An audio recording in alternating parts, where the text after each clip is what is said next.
saw the two of them standing in my office and looking at me. I counted windows 1, 2, 3. Damn it! Well, they were standing outside, like facing between your door and my door, and I said, "You guys are making me nervous." And I was like, Well, I told them I was coming back. Yeah, it's never good. Okay, everybody, because I like to try to be punctual, it is 5:30, so that means we're going to go ahead and get started with the committee of the whole meeting. Thank you, everyone, for joining us today. Welcome, Arpana, for representing the Student Leadership Program. We're going to begin with a Pledge of Allegiance, followed by a moment of silence, so please rise. I pledge allegiance to the flag of the United States of America and to the republic for which it stands, one nation, under God, indivisible, with liberty and justice for all.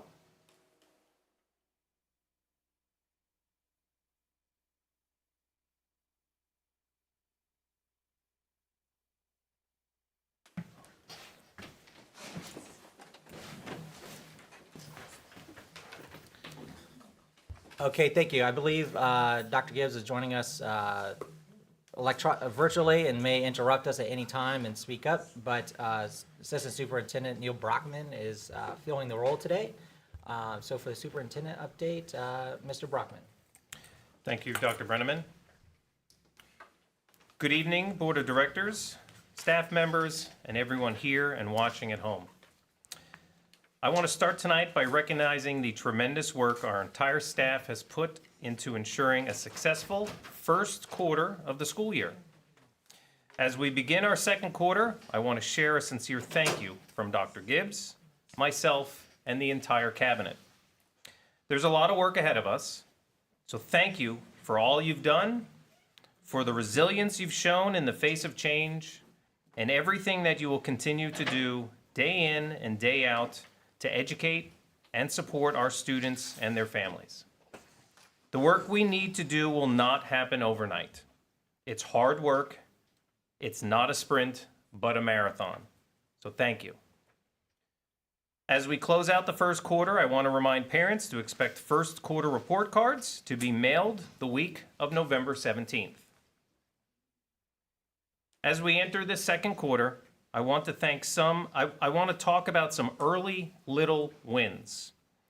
Through the first quarter of this year, the overall district enrollment is up by 120 students from the same time last year.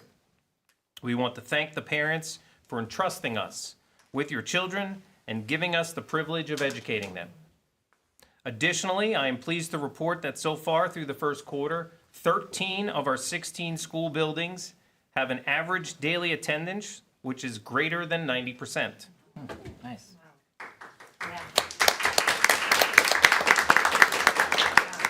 Once again, thank you to all the parents who have been getting your children up and ready for school. Additionally, for the first time since the COVID era, we have begun our in-person professional leadership network meetings. We held our first all-day training with executive principals in October and will be hosting our assistant principals tomorrow. Through these sessions, we hope to strengthen the leadership abilities of our administrative staff. We know from research that effective administrators create the second biggest impact on student learning, second only to the teachers in the classroom. One of the goals we set on feedback from Dr. Gibbs' listening and learning engagement sessions is to be more visible at schools as district leaders. To that end, we began cabinet walks, opportunities for our district leadership to visit schools, connect with individual administrators personally, observe practices, and help address any barriers to student success a school team may be facing. These visits were incredibly instructive. We have been clear that we know we have work to do, but we saw teachers who are ready and willing to teach, engaging students who are ready and willing to learn. It's that foundation that we'll build upon. One key takeaway from the listening and learning sessions, as well as the cabinet walks, is to need to strengthen our MTSS for both academic and non-academic systems. For parents and members of the public who might not know what that is, MTSS stands for Multi-Tiered Systems of Support. At its core, MTSS is a structured approach at the district and building level for both academic improvement and non-academic services. What MTSS tells us is that we can expect about 80% of all students to be able to understand and apply grade level knowledge based on common, good teaching practices. While another 15% might need additional support, perhaps small group instruction or other interventions, the final 5% need more intensive, perhaps one-on-one support. There are several data points which can drive this academic tiering of students. PSSA and Keystone data, as well as PVAS, which Executive Director Ryan will briefly get into this evening. Those same percentage breakdown is applied to behavioral needs as well. We know our students come to school with trauma, and every member of our student support team needs to be working with one accord, following the same structured support system to address their needs in order for those students to be successful. As we move through the 25-26 school year, we hope to strengthen our MTSS system to ensure we are intervening in the most effective way for both academic and non-academic situations. When we review the discipline data from the beginning of this year, we see a staggering trend of an increase in the number of total events, as well as an increase in the number of students being suspended from school on a week-by-week basis. While we do not have comparative data from last year to review, this data points to the need to ensure our universal Tier 1 structures for student behaviors within the classroom needs to be strengthened in order to ensure our students are in class learning and not in the office or at home due to being suspended. The supports offered to our students while in school are a key part of educating the entire child. We know from reviewing the data and looking at our internal structures that every individual who interacts with students needs to be working together. One group of educators who provide a very specialized and necessary type of support to our students are our school psychologists. As it is National School Psychologist Week, we want to take a moment to thank the school psychologists for the hard work they do every day. The role of the school psychologist oftentimes may go unnoticed. However, they are a valuable part of our organization, and we could not do this without you. So thank you.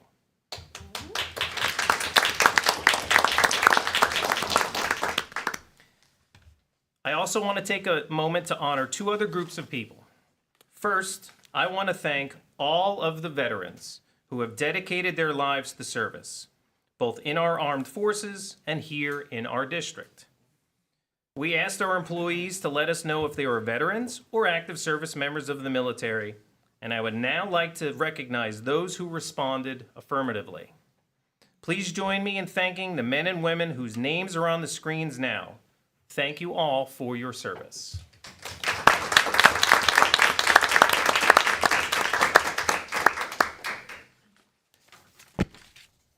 The second group I want to honor are the latest recipients of the Bravo Awards. At next week's meeting, we'll be celebrating staff who have gone above and beyond the call of duty in making the district a better place to work. So please tune in. Just a reminder, last month we recognized students, and this month we'll be recognizing staff, alternating each month. Here at EPS, we aim to address the entire child. We understand SNAP benefits for nearly 2 million Pennsylvanians are in jeopardy, and we see every day the depth and breadth of their need. In an effort to provide the viewing public with some resources available to them in the community and potentially fill the void left open from the lack of SNAP benefits, I wanted to let you all know of some district partners.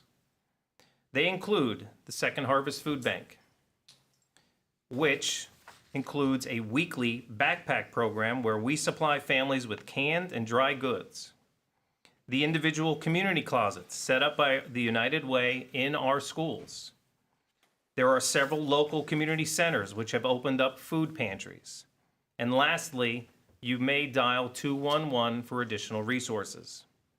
We as a district are looking into what additional services may be provided during this time of need. You'll find a list of agencies that can assist families on our website, eriesd.org. Finally, I would be remiss if I did not use this time to encourage everyone listening to contact their local representatives and urge them to pass a state budget. The state budget is now 127 days overdue. That is correct, 127 days. This board has an obligation to pass a balanced budget every year prior to July 1st, just like our state government.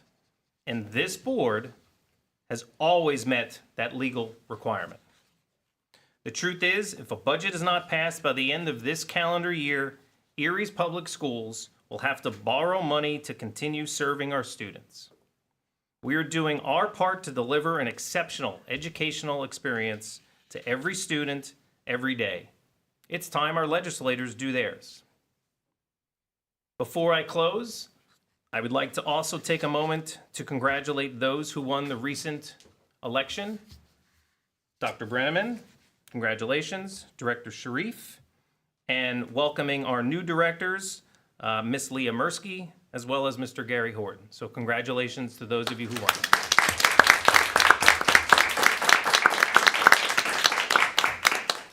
And with that, that concludes my report. Thank you, Mr. Brockman. Any questions for Mr. Brockman? I have a, Yeah, go ahead, Ms. Kraft. the Second Harvest, what they provide with the backpacks, are they funding that or are we funding that? That is, they fund that program. Okay, thank you. Anyone else? Go ahead, Mr. Nichols. On the out-of-school suspension report, I was surprised to see that there were double-digit expulsions some weeks. 3 weeks in a row at Deal, 2 at Harding, 1 at Perry. Just wondered what kind of incidents were involved. Were those fights or Those are suspensions, not expulsions. But a suspension would be 3 days. It could be 1 day, it could be up to 10 days. But were they, with the number that were involved, was it some kind of group activity or just a bad week? It could be just a bad week. I do not have the individual events represented by that data in front of me. But an out-of-school can be as short as 1 day and as long as what? Legally, we can. 1 to 10? Legally, it's 1 to 10, correct. And we typically are, Director Varies Nichols, with it varies based on the student, it varies based on the severity of the incident. thank you. Anyone else? Okay, that takes us to public comment. If there is anyone from the public who wishes to speak today, now is your chance. Please come to the lectern up front, and you'll have 3 minutes to say anything that you have on your mind. I do ask anybody who does wishes to speak that in the hallway we have a clipboard. Because we record minutes of who is here, including all of us. Please sign in and have your name there so we can have it for the record. But is there anyone here from the public who wishes to speak today?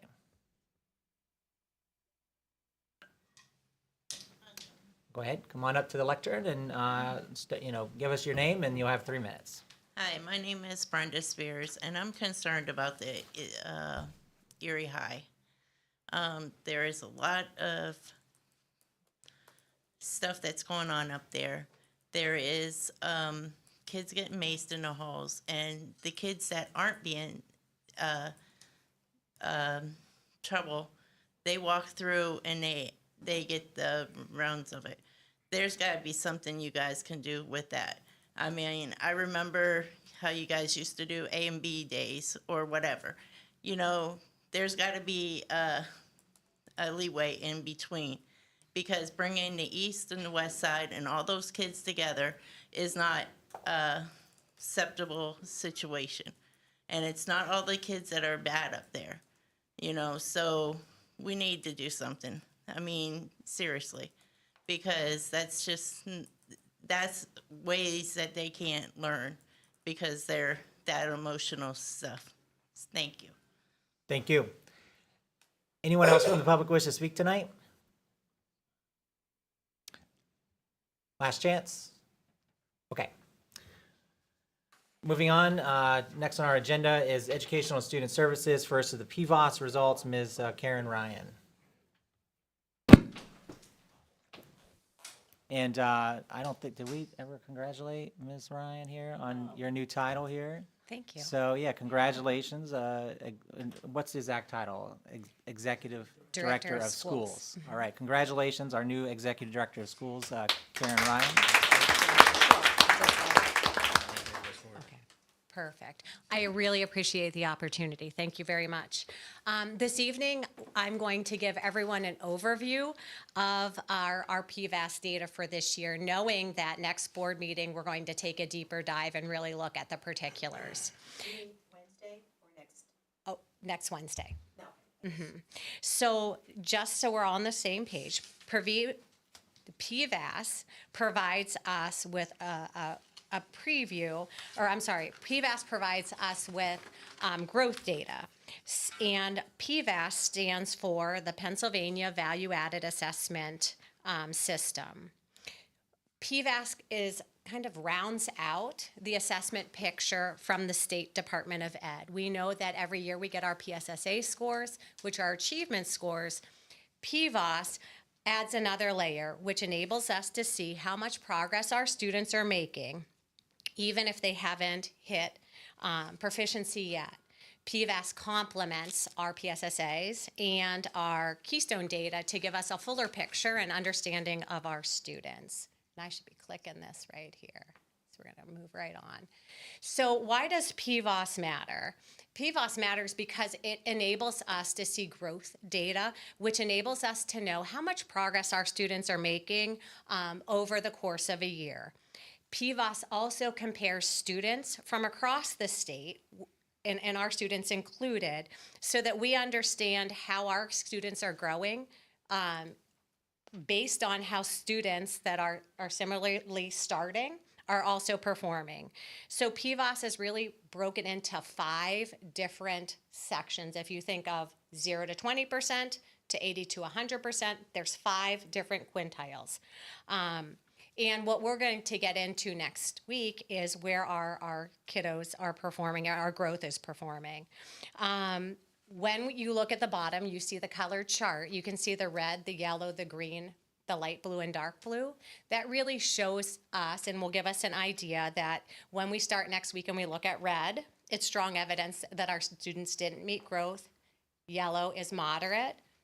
Green is met. Light blue is moderate that they've met. And dark blue would be exceed. And we will look at that more fully on Wednesday of next week.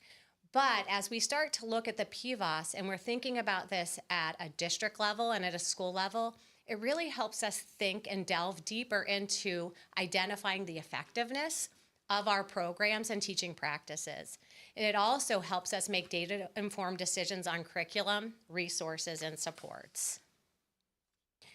As we start and we're looking at our PVAS, it really helps with district goal setting and action planning. And it helps us be able to clearly communicate information to all stakeholders. It is going to allow us to focus on strengths by highlighting strong areas of academic growth. And it also allows us to see where we have areas needing improvement, and it allows us to begin to action plan to address those areas.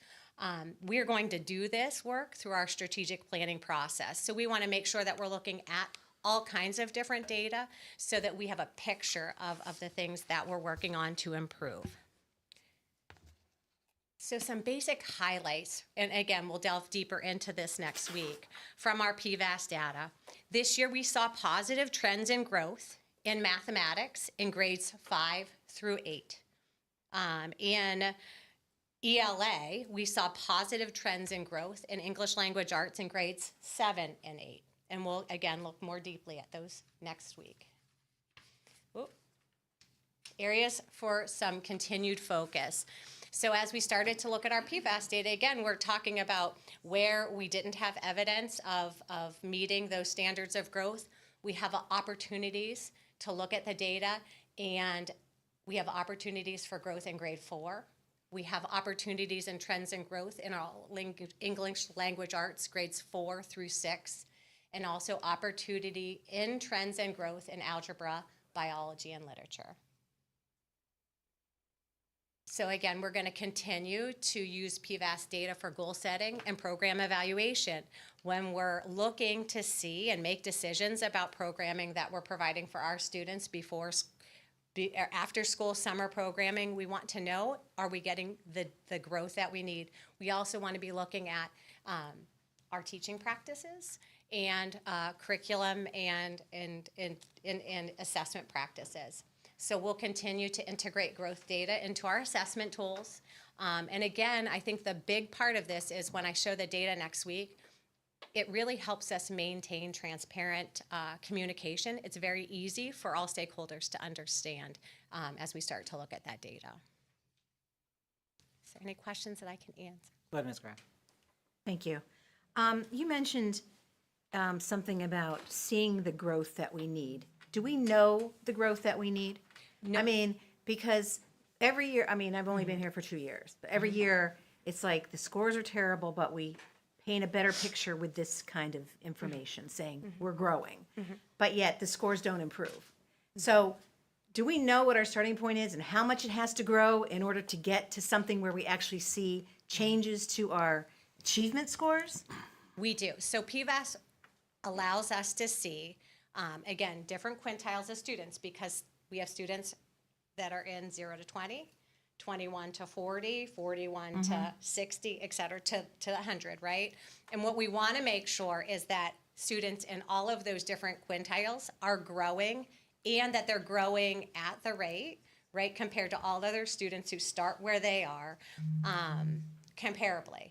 When we have students that are performing below grade level, we want them to have growth that's accelerated, because if we don't have accelerated growth, we're just kind of maintaining where students are. But we know how much growth they actually need to reach the next level, because we keep hearing the same thing, but the scores aren't Yes. reflecting So that trend. they give you projections, and they also give you percentages. Like this group of students has between 40th and 70th percent chance of reaching proficiency. So we can look at the data like that. But I think more importantly, we can look at all of the different groups of students and say, which groups of students are making growth versus the ones that aren't. Perhaps our lowest group of students is making growth, but when we get into our middle Right. and upper middle, maybe they're not. So we're Okay. able to really narrow into that level. But again, as we're looking and we're thinking about our students, all of our students that are not on grade level, we want them to be making that light blue or dark blue growth. Sure. Because that's going to close the gap. Yeah, If right. they just meet the growth standard, that means they came in Right. and they're left with a year's growth from where they came in. Right. So they're Which always isn't behind, closing the actually gap. more behind than they were. What, When they we would be started. about the same Yeah. place behind. Okay, I have one more question. So I've been on school improvement plan process for several years now too. And it seems like every year the plan is pretty much the same. Like, it's like, we're not making progress on those plans. So how does this fit into those plans? And can we get a report at the end, like, this is what we this is what we set out to do, this is what we achieved for those individual school plans?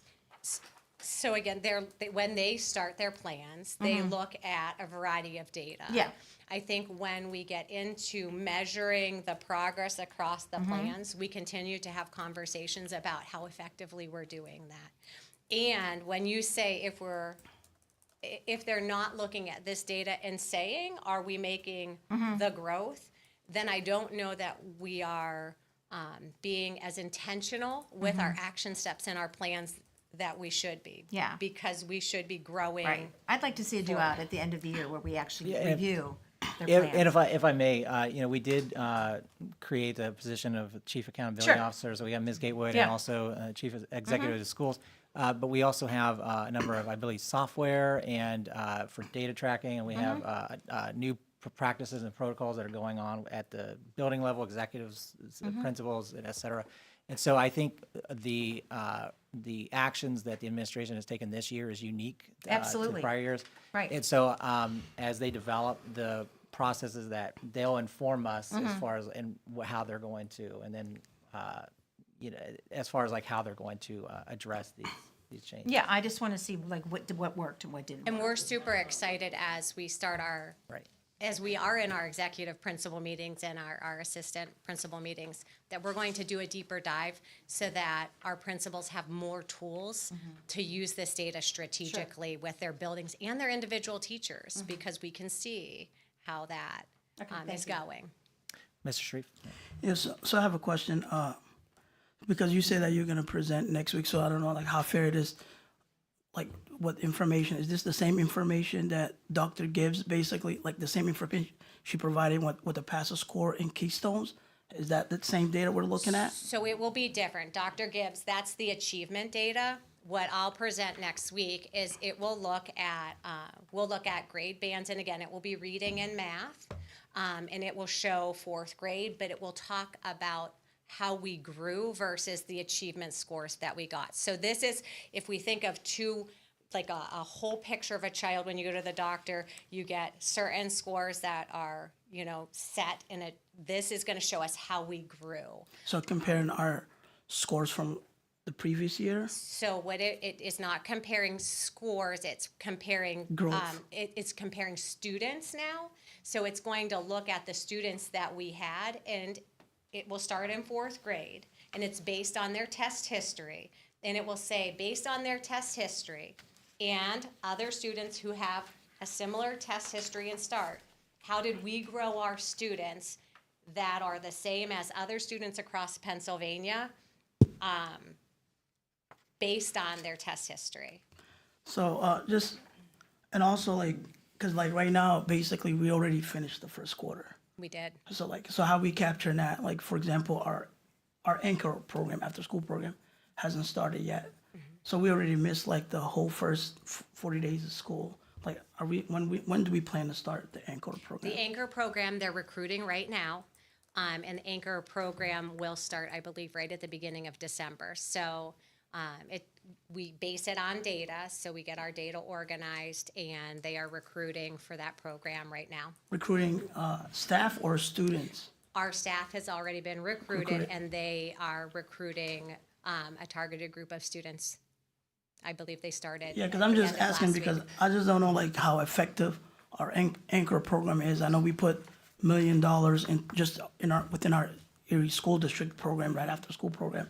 So I don't know what we have done prior, like how we monitor the effectiveness, and how are we gonna do that moving forward? I think your questions are 100% valid, and I think the things that we continue to talk about is monitoring and inspecting what we expect. And so the Anchor program should yield positive results in achievement. That's the group of students that we're targeting.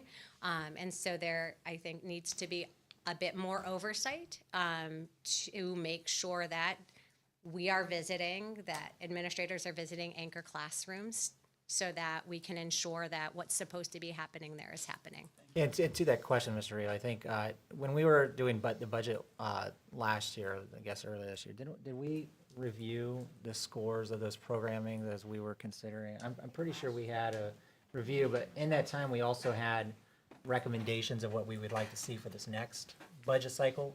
So I appreciate you bringing it back up, because I had to think like, oh yeah, we had this like we did review data, we did discuss how we needed better data for next year. So I appreciate you bringing it up on the subject. Any other questions for Ms. Gwen? I don't really have a question. I just want to say that we have to look at what they're doing and how they're doing it. And nothing's going to happen overnight. So we have to be patient, understanding, and allow programming to take place, because nothing's going to happen overnight. So we need to make sure that we're patient, we're understanding, and we're allowing those who need to be in the driver's seat to drive it. And we are Because working. We can have this, we can have that, but the drivers have to drive it. And we're working very hard right now on leadership visibility. not just from central office, but leadership visibility within our schools. So slowly but surely, we are rolling out kind of some new plays that we believe will be highly impactful. And I appreciate, Ms. Gwen, I appreciate also Ms. Ryan for bringing that up, because I believe, which, we may have discussed before, but, a lot of the work that's being done now with the principals, both executive and assistant, is really mentoring them and supporting them and being able to be the mentors and guides for teachers in their buildings, and having a playbook for when certain things occur, within the programs, not just within the grades, et cetera, and so that they can provide that level of support and adjustment, but also that they can learn from others and what's happening in the other buildings, in the other schools. So I'm really excited about that's being done, and I think that's why I enjoy these questions that we have, because it gives us a chance to reflect on all that's being done, but also as a reminder for what we need to keep our eye on. So any other questions for Ms. Ryan? Thank you very much.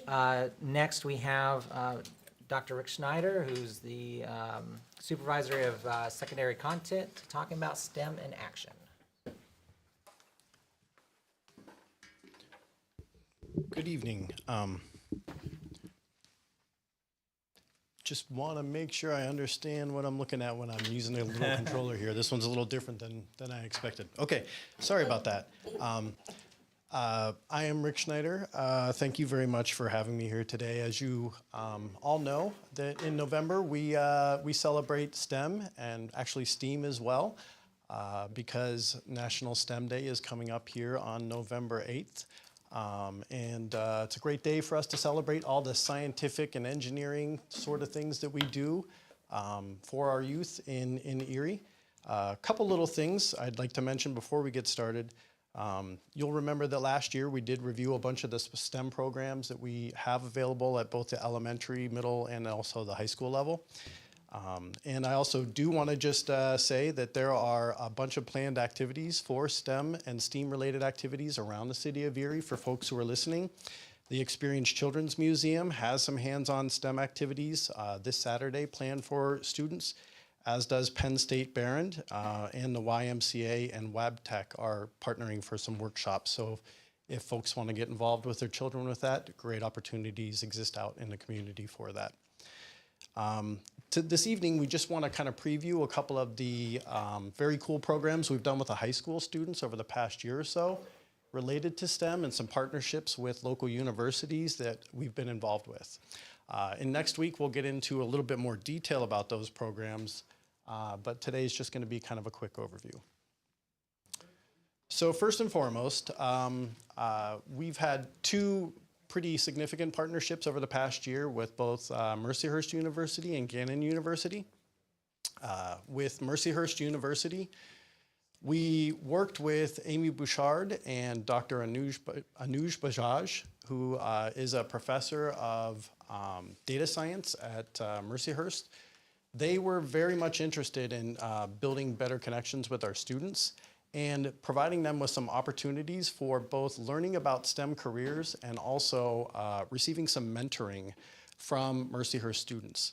So over the course of about the past 6 or 8 months, we've been working on developing a program alongside them where they would have the opportunity to tour Mercyhurst University, see some of the STEM-related activities that are available there, and then also get to be in touch with a mentor from the college who can help them to see and understand what it's like to be a STEM student at the university level, and then also to just have somebody that's there to help guide them through navigating, course selections in high schools and all those different sorts of things. Pretty neat little program. It really kicked off in full in October with our students here at both Collegiate Academy and Erie High School. And the partnership will continue throughout the rest of this school year and potentially into the future. The second very neat little opportunity came from Gannon University in a partnership with Dr. Wook Wan Lee. He's an engineering professor there and does a lot of work with high altitude ballooning. We normally probably would think of this as like weather balloons.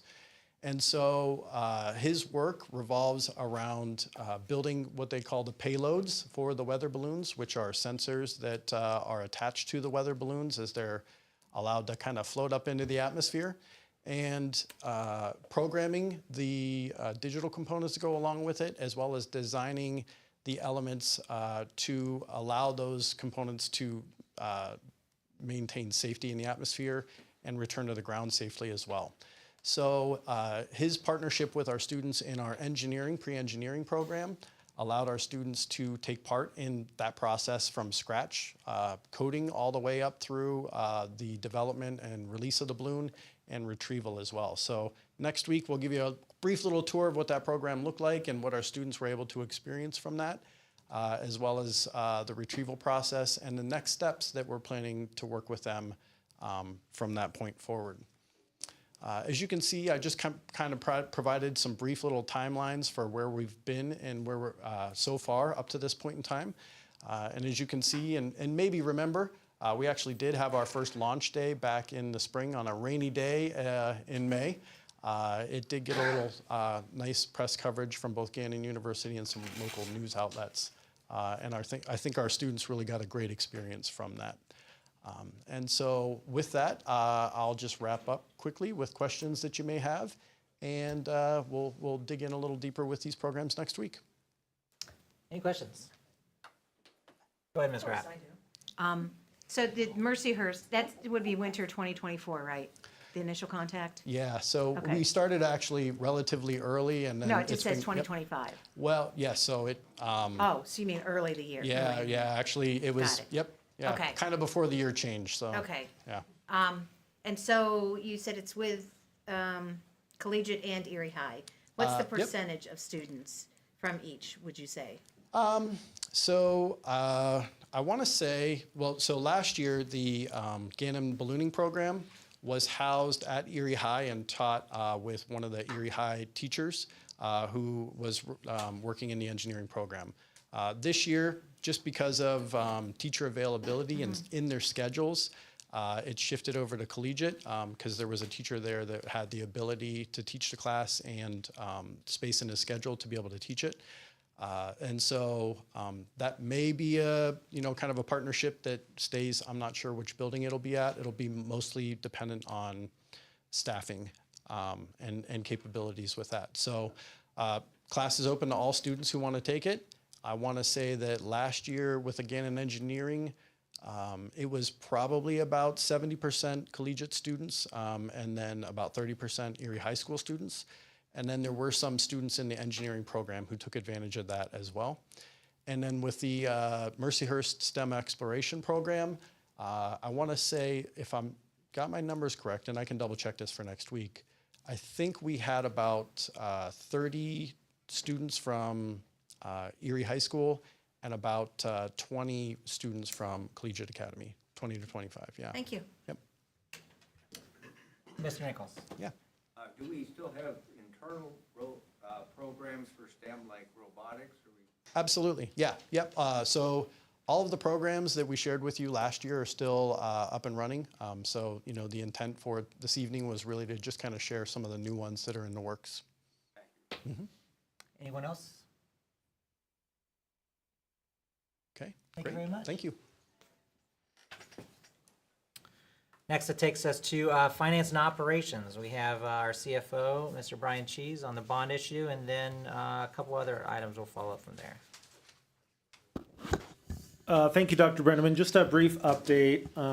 Everyone has been working diligently at PFM, Knox Law Firm, here at the district to get the bond documents finalized and ready for board review and approval next week.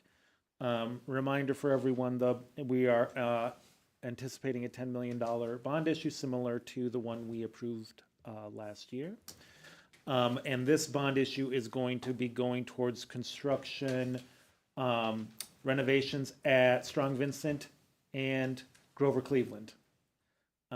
So we're moving right along, and we'll have those documents available for next week. Is it on the bond? Go ahead, Attorney Wachter. Don't be surprised when you look at the resolution and it has a not to exceed number of $12 million on it. That it's just a function of the financing and how to handle the DCED approvals. So you'll see it says not to exceed 12 million. We will not be issuing more than that. Thank you, Attorney Wachter. Mr. Nichols and then Mr. Harkins. And this isn't on that subject, but just as important. I read this week there's a school district that is pretty close to shutting down in the Commonwealth for lack of funds. Last I knew, we had enough money to get into next year, I think, but just how do we stand on that? And Mr. Nichols, and we're gonna say, I just wanna make sure, is there any bond questions before we segue into that?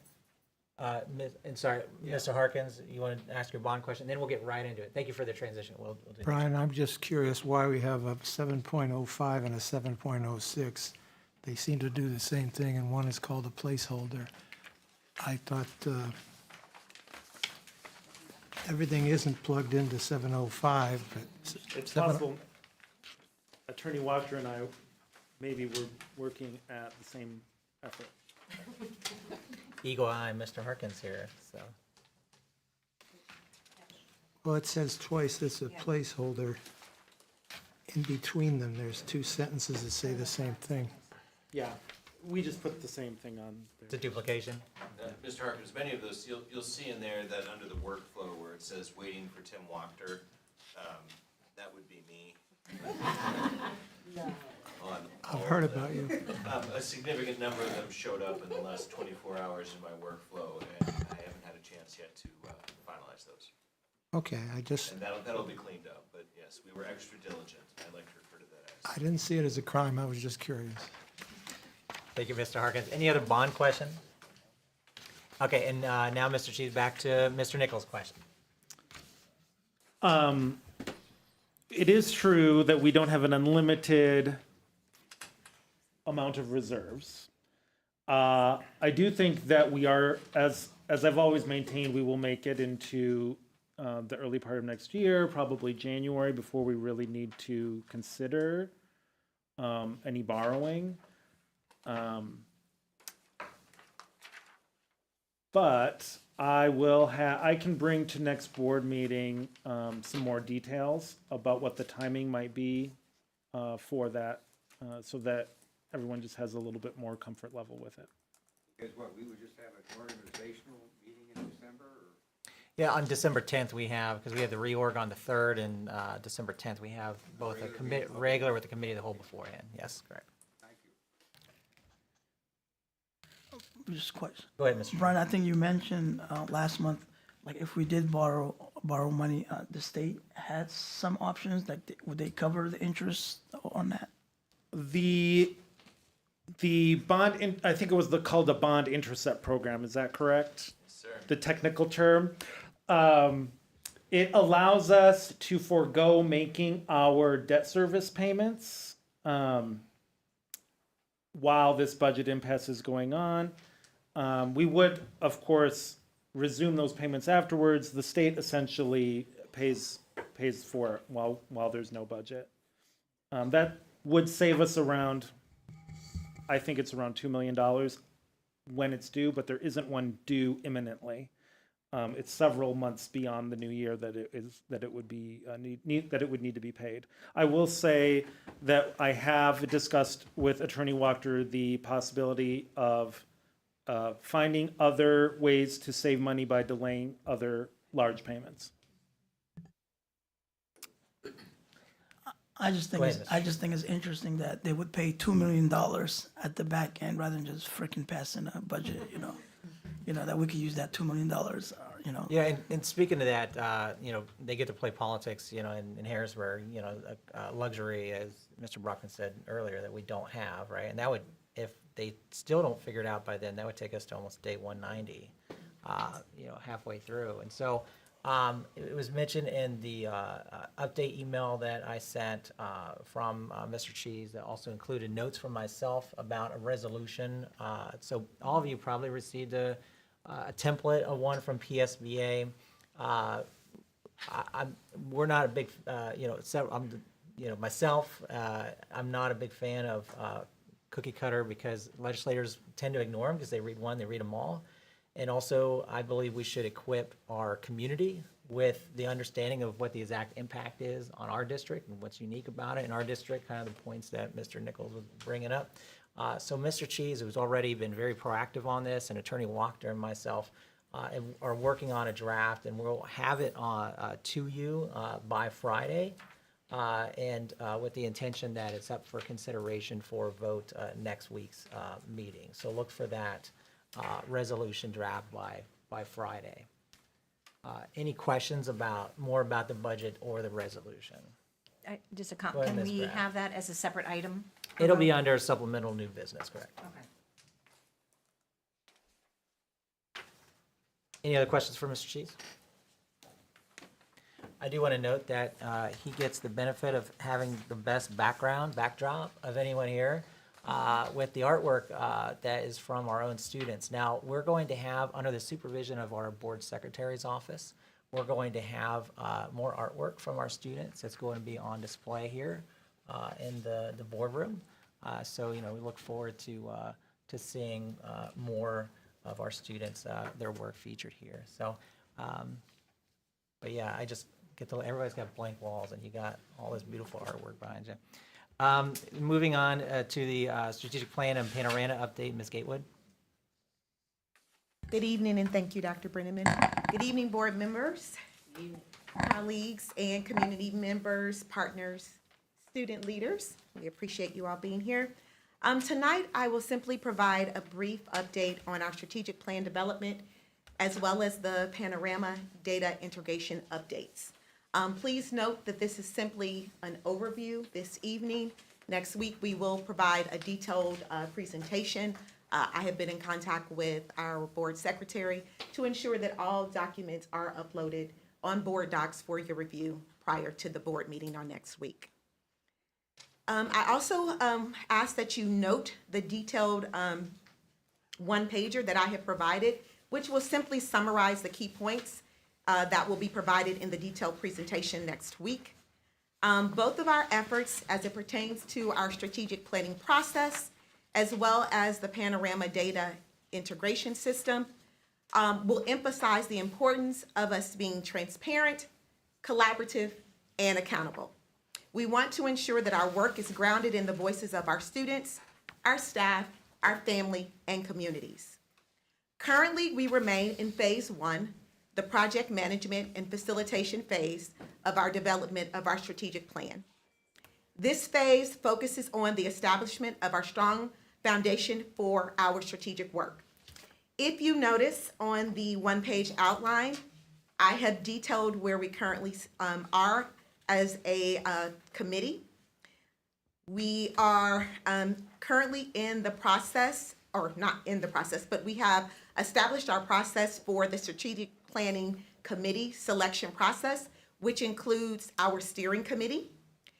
We hosted our first steering committee meeting, which took place in this very boardroom last Thursday, October the 30th. We also launched our strategic planning dashboard, which is designed to promote transparency as well as tracking and monitoring our progress. We also are in the process of the development of our engagement instrument. It was suggested by one of our steering committee members that engagement instrument be available and ready for our parents for our upcoming parent and teacher conferences. And so we are working closely to ensure that that is completed and will be able to be distributed to our families. As we focus on this engagement instrument, it is going to be our goal to get feedback from our community, our staff, our teachers, and parents as it pertains to the portrait of a graduate.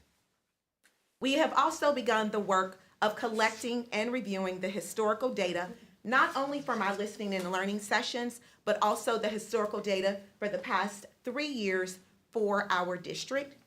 We have been working closely with our data analysts to ensure that that data has been uploaded for the review of our K-12 Coalition team.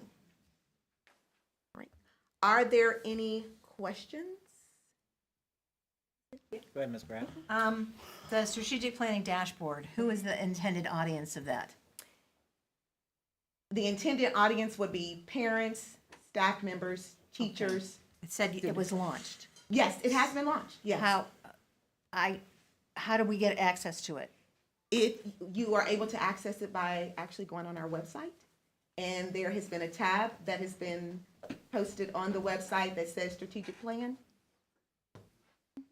And it will, that's the whole that's the dashboard. Will That it is the come up? dashboard, yes, yes. And again, in my very detailed presentation next week, I have incorporated visuals so that everyone will know how to access that. Okay. Since this is simply an overview, I did not provide it Okay, for thank you. this purpose. Next, I've also highlighted some of our upcoming action items for the months of November and December. I'm going to just pause for a moment just to give you an opportunity to review those, because I would definitely appreciate any feedback or any high-leverage questions that you might have that you would like for me to add in the presentation as I am finalizing it before our meeting on next week. I just had a question regarding the steering committee. Yes, Because sir. I know there was a start date, like September, end of September to October 17th. Like, were we looking for like specific group, like not like a compromise, like who's all in the steering committee? Like, That's a very good question. Our goal, of course, was to leverage the voices of our community members, our staff, which include our teachers, our administrators, any other EPS staff, our teachers, and our students. I hope that, no, so like the steering committee does not include like community members or community groups? Yes, it does, it does. As of right now, we have a total of 47 members who have signed up to serve on the committee. Of the 47 members, and I do not have the numbers, hold on, in front of me, but they will be provided on next week. But I give an overview, hold on, I can pull it up for you just quickly. Out of the 47, we have, sorry. I know you shared it with us. I did, and I do not have it. I have a breakdown that will be provided in the presentation For next week. okay, no, I'll just wait. Okay, because I do not want to misspeak, but I will say that we have representation of our community members, we have representation of our teachers, we have representation of our principals, and we have representation of other EPS employees, which include our district level administrators, as well as we have some bus drivers. The only voices that we have not captured as of yet will be our students, and we are already working on a process to have a focus group at Erie High School in December, which is also outlined on the one-pager. You're very welcome. Are there any other details that you all would like for me to include for the presentation that are top of mind? All right, thank you very much. I will now shift to the development of our or the integration of our data management system. Give me just one moment so I can get back to my screen.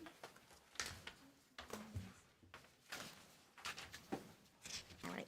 As it pertains to Panorama, the district data management system, we're continuing to make steady progress with the onboarding process.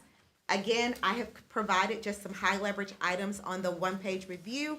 If there are any other questions or details that you all would like for me to provide in the presentation for next week, I would be glad to add that information. And just to reiterate that, the intention of tonight with this information is that preview, and so that Ms. Gatewood and everybody else can be prepared for that presentation to make sure it's as informative as possible. So if nothing comes to mind right now as far as like what you can see, if you just email Ms. Gatewood and copy Dr. Gibbs and myself, just following protocol, and give her time so that she can consider and apply that. Absolutely. Thank you for adding that, Dr. Brenneman. Thank you for your time. That concludes my presentation. Thank you, Ms. Gatewood. You're very welcome. Next, Board Policy Review Committee. Ms. Amatangelo, when's the next Board Policy Committee? The next Board Policy Committee meeting is going to be December 2nd from 1 to 3, and that'll take place here in the boardroom at 1910 SAS. And it's also virtual as well? Yeah, it's also virtual, open to the public, so please come see us. All right, thank you very much. Board Governance Committee, I know I have you down under any other matter, but Ms. Graff, would you like to discuss what you have for us? I would like to. Thank you, Dr. Brenneman. Yeah, so I've been working with Dr. Brenneman and Dr. Gibbs and the staff on our board orientation package. And we have a board orientation set up for our newly elected board members and all our board members. So really, would be great if everyone shows up.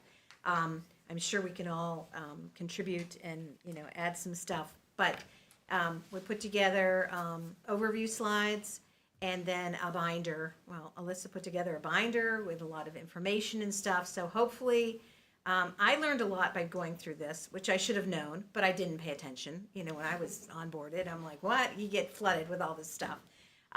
So I learned a lot about the process, and so hopefully we're going to cover everything. And I think everyone probably will find some things that they forgot about or didn't remember that we knew about. You're all invited. But essentially, newly elected board members have a training requirement through PSBA, and also re-elected board members have a training requirement through PSBA at a minimum. Even if the re-elected board members can't make it to this meeting, there's still a training requirement, PSBA training requirement. So the slides were sent to you today by Alyssa. Sorry for the last minute. These were kind of came together. So if you have a chance to look over them and see if there's anything that you think should be discussed or wasn't included, we can still make changes before November 17th to the slide package. So take a few minutes and look them over, and let me know what you think. So hopefully we'll see you all then, and please plan to attend. Appreciate it. I just want to say, so Ms. Graff, who serves as the chair of the Board Governance Committee, I just want to thank you for all your hard work and due diligence, and that you pose new questions that I hadn't considered, board secretaries, and the administration, because although there's been an orientation process for some time, this gave us a chance to update what we're going through, what might have been missed, because it is a fire hose amount of information that we're exposed to. But also, it's a good chance because things change, right? Years have changed, and so I hope it is. I do hope others do attend. I'll be facilitating that session. I do hope that we get as many members of the board, and also, so it is because we have 5 o'clock. yeah, we have board director-elect Mr. Horton here in the room, but we also have our student leadership program who is invited to also attend that session. So it is Monday, November 17th at 5 p.m. Again, good time for to learn more about serving as a district, but also get to know each other and to talk about how we work with one another. Thank you, Ms. Graff. Next, we have a review of the draft, so please take a look at the draft agenda for next Wednesday. As you're looking at it, just note that we will have a committee of the whole meeting prior at 5 p.m., and that's just for review of the strategic plan, and then we'll have a executive session also after that, a brief executive session prior to that. So please look at the draft agenda. If you have any comments or notes, please make so now. Ms. Amatangelo and then Mr. Nichols. Dr. Brenneman, I think I'm going to need 7.12 separated for me for next week, since I work at Family Services. Okay. Mr. Nichols? The opioid money. I don't see Ms. Ryan's report on this. She's going to report again next week, I think. On the PVIS. It'll be under, it would be under, usually we don't spell it all out, but we could. It'll be under the report of the superintendent, but I appreciate you bringing that up. Go ahead, Mr. Harkins. Neil, 7.03, a change order for Nuco Electric Phase 2 at Erie High. Is that anything significant or would interest us? Well, it only interests you, Director Harkins. No, it's, That's harsh. Sorry, we're wrapping up the project, and so now at this point, it's all those little things that Nuco had to do to get everything up and running. So that's a small change order. There's actually going to be the final change order for that project is actually on number 19 for December. And so we should be able to finish that thing up.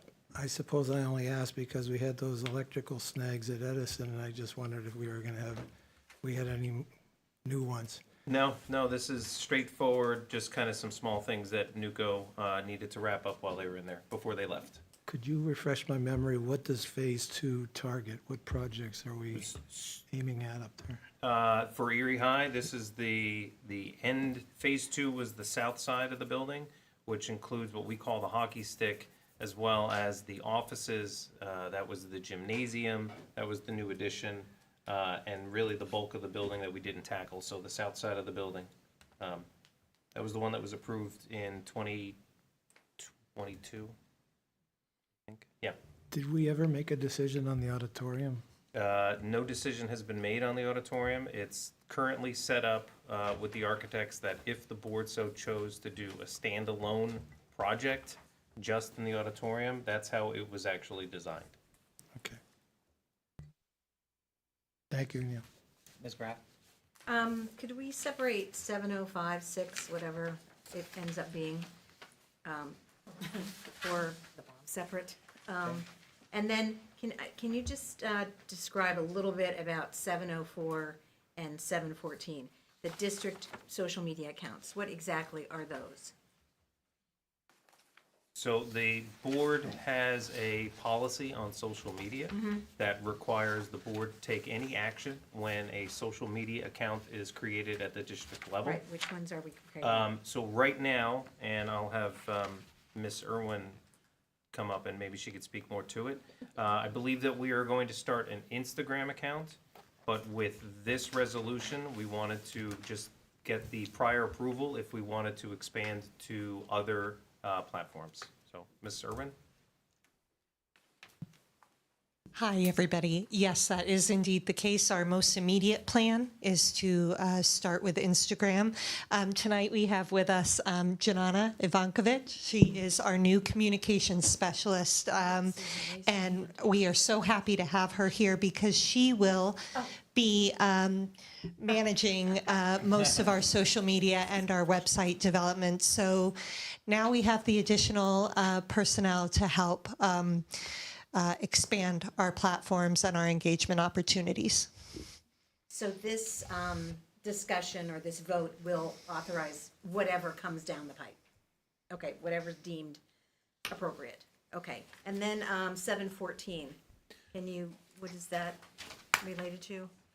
714 is an item that we have discussed in executive session. We received authorization for settlement. That is a charter school Okay. So appeal we've already from discussed and moved 2016, it forward for 2017. vote. Okay. This is the document effectuating that settlement. Okay, thank you. That's it. Anyone else, anything for the agenda?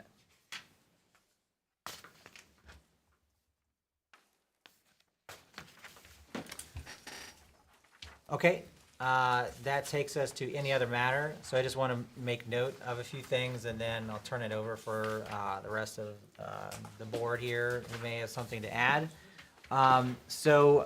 Following board policy, remember, I believe it was a year ago, we had a presentation by a couple of community members on who sought to provide a new name for Harding Elementary.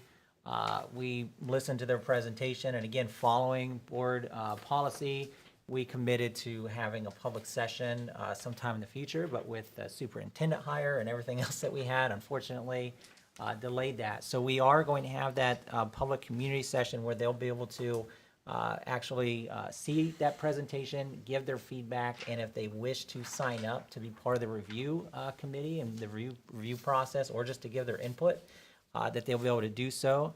And that'll be Thursday, December 4th at 6 p.m., again at Harding Elementary. And then based on that, again, we'll follow the policy as it states as far as a very methodical process, because it's a change that, or even a consideration, because we're not even to the change part yet. It's a consideration of the findings, and then The committee that will eventually be formed out of that will provide a recommendation after they do their evaluation. They'll provide a recommendation to the board at a date yet to be determined. And then the board at that point will have to then, will then be able to decide whether or not to move forward with the naming. So, yeah, Ms. Gwen. Okay, with the question of that, with the renaming of it, will the library be renamed? So that's a good question because the library is named actually after named them. after the same individual. Right. Yeah, so those are things that will be part of the presentation as well, but also part of whenever we do form the committee, those are things that will be considered as well. Because, and just to lay this out, you know, throughout the committee process, it is a, you know, the committee might come up with a recommendation for a whole other name, okay? Not to throw in a wrench in something, but the committee that is eventually formed could really recommend anything at that point. But, you know, if they do recommend a name change, that they would have to, you know, also give consideration. Because I just found out that the library was named. after him. Yeah, I did, yeah, thank you. And then I want to note that I'm just going to come out and say it. We had technical issues, and we are unaware of how many applications we received for the district historian program. And so we're going to extend the due date, application due date to November 30th.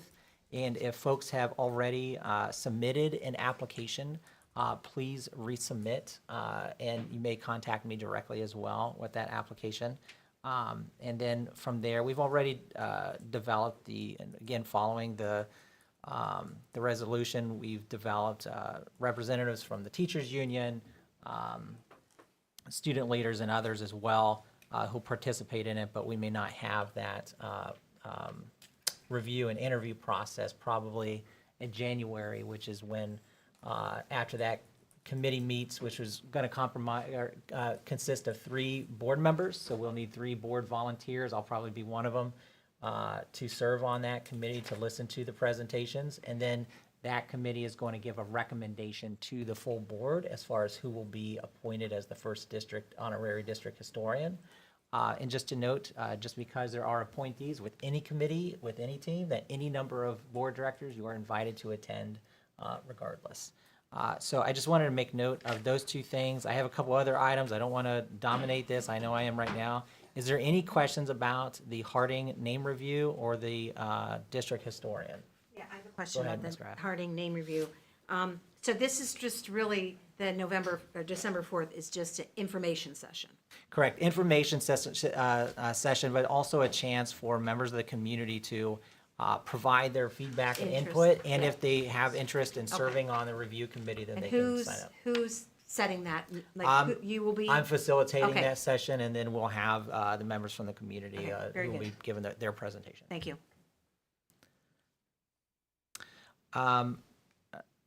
Mr. Brockman already did, but, you know, congratulations to Mr. Sharif on your reelection. It's great that you'll be here another 4 years. And welcoming back Mr. Horton, who had served honorably on the board years ago and has returned, given his service to our community. And Ms. Leah Mirsky, who's a teacher. It would be great to have another educator. We're losing an educator, Ms. Gillespie. I know this isn't your last meeting this next week, but you know, it's always great to have the voice of an educator on the board. And of course, congratulations and all honor goes to Ms. Devlin, who was resoundingly elected as the mayor of the city of Erie. And of course, that means that the partnership opportunities and possibilities there that are really gives me a lot of hope. I do want to recognize Dylan from Erie High, who is a new member of the Student Leadership Program. Thank you for putting your name in and for serving, and you know, we look forward to having you here. And I do want to also again recognize Arpana, also from Erie High, who's this month is sitting in and representing Erie High for the Student Leadership Program. In front of me and Mr. Brockman is a little guy here, little gal, gender neutral, right? Right. But it is relatively heavy, okay? All right. I'm not making this up. I am weak though too, so. We were presented, Ms. Gwen Ms. Amatangelo, Ms. Cook, and myself. So we were down, and Dr. Gibbs, we were at the PSBA State Annual Conference in the Poconos, and they presented us this award for school board innovation. They only had 3 awards that they were presenting. One was for teacher innovation, another one was for administrator innovation, and the City of Erie School District was recognized for school board innovation. And if you're wondering what that's for, that is for the creation of the Student Leadership Program. And so this is really your award as well. And we'll get a chance next week to do a photo op with the award, and you'll all be part of that as well. I do want to note that it's also brought interest by other school districts who are interested in doing the same, or just learning how to do things differently as a board. And I hope that we get a chance to further innovate and do things like that. So I've dominated this long enough, and then I'm going to turn this over. Is there any other matter to discuss? Mr. Sharif. Mr. Brockman, just, we were talking about Erie High, like, did they finish, done with the concession stands and wrestling room already? The concession stand area is completed. The wrestling room, we have to put the floor mats down. So that is the last thing that needs to occur. And then any updates with Edison, or everything's on schedule? Yep, we are completely closed in. All exterior walls have been completed. They're finishing up. There's one window that's missing. The entire second floor has passed its final above ceiling inspection, so they'll be dropping ceiling tiles. We've got VCT in most of the classrooms up there. We are officially on track to be done sometime in the middle of February. Ms. Graff? We just, you just saw me push the button. Can you give us a quick update on the buses? The electric Yeah. buses? Mr. Persnicki? Oh, right. Hello. The electric buses have arrived. There was one glitch with them as far as the receptacle on the buses was in the front of the bus. It should have been in the back of the bus.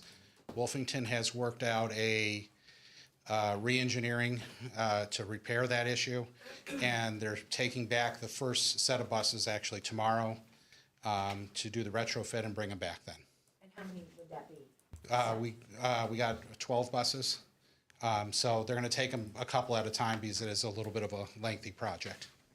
And, okay, so it's gonna extend a while. Yeah, we still got a couple more weeks before we start actually utilizing them.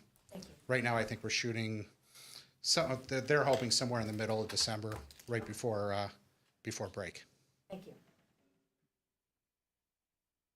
Mr. Harkins? I just wondered if Neil or Dale could tell us about how we came to the decision not to field a team for the football playoff. I mean, there was an explanation, just kind of a bare bones one, but is there anything you can tell us about that? Simply put, Director Harkins, what Dale and I learned on Sunday morning was based on injuries to the varsity roster. Coach Henderson did not believe that he would have enough players to field a team. And so it was his decision to notify A.D. Mills, who then notified me that he was going to opt out of the game. I'm not being critical, I just was curious, it's an unusual development. It was, I believe, for the two of us as well. Anyone else?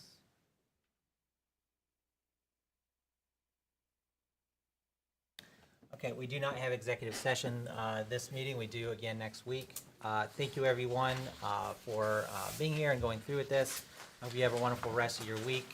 We are adjourned. Well done.